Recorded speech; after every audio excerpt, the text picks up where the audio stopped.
there are some problems with today's time-turning thought experiment. The first and biggest of which being that you don't know when you're going to die until it happens. And after it happens, well, you're dead and unable to use any kind of time machine to go back and avert your fate. Luckily though, if you were living in a time or place where time travel already exists, then somebody else could feasibly provide you with the knowledge you'd need, the precise moment and location at which your life ends, because they might have already traveled to that point. Naturally, they'd have to also be someone you deemed extremely trustworthy, because your life would very much be in their hands and under their control. In terms of how it would work, theoretically speaking, time travel to the future is relatively simple. All you have to do is go fast enough. Thanks to time dilation, the faster you go relative to something else, the further into the future you travel. But the issue is made a lot more complicated when traveling back to the past. And while you'd be going to the future to stop your own death, whoever had provided you with the information on where to go would have had to either have seen the future by some other means or come from the future themselves.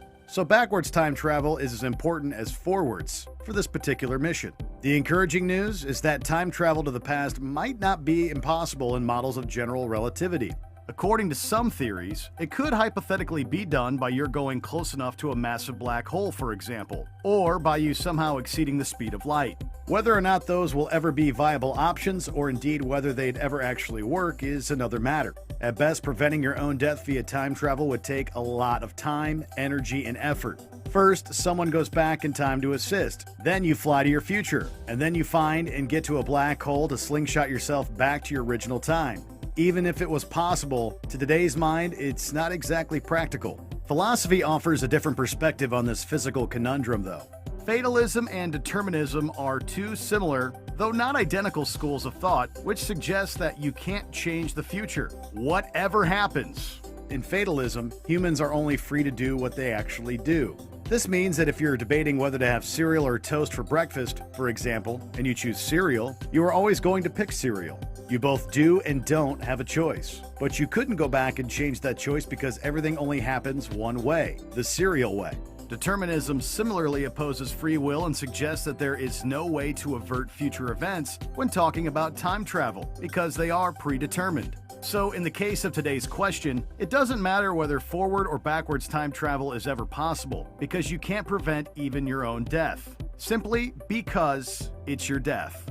Unless, of course, you are always meant to time travel and prevent your own death, at which point you're not actually preventing anything that wouldn't have happened anyway. The fatalistic arguments are full of these neat full-circle inevitabilities. But there are ways and theories to get around a fatalistic model too, namely parallel universes and alternate timelines. Here, though you may only ever be able to have cereal for breakfast in this universe, that choice spawns numerous parallel worlds, including worlds where you can have toast and cereal, or one where you just skip breakfast entirely. We can't currently prove that parallel universes exist, but this also doesn't mean they don't. We can't disprove them either.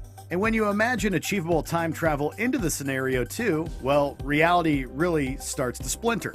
One interpretation of parallel worlds, for example, could be that in one universe you are going to die at a certain time and at a certain place, and you can't change that. But then, by time traveling to try and change it, you actually create a whole new universe to inhabit, starting an alternate timeline in a separate existence.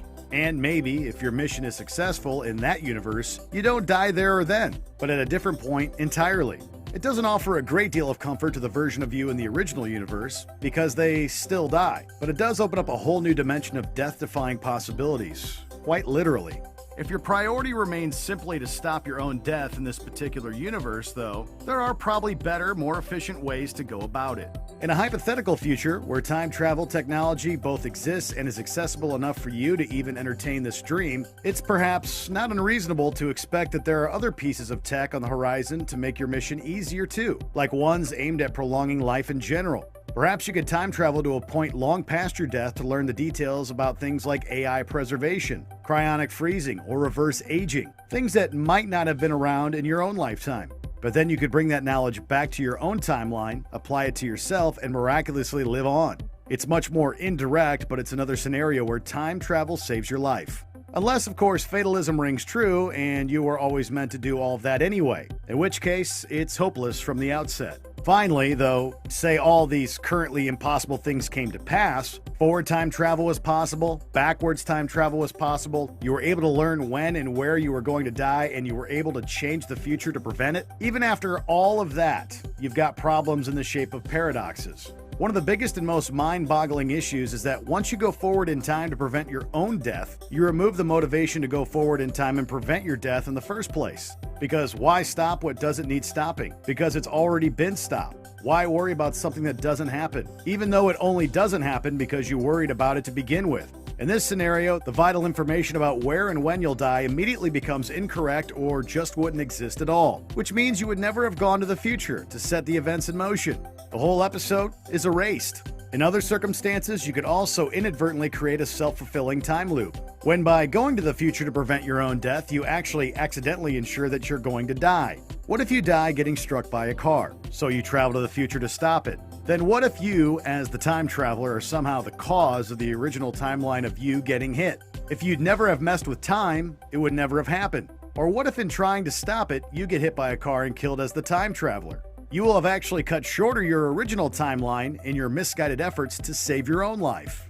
It's clear then that time travel is a complicated business, and it only gets more so when you start attempting to change predetermined events or to jump across parallel universes to find the one you like best. It's a sobering thought, but even if we could bend and shape space-time to our will, perhaps we will never be able to avoid this one inevitably fixed point. You might shift it or tweak it, but you couldn't outrun it. And in the meantime, there's an endless web of paradoxes to contend with. And that's what would happen if you prevented your own death through time travel.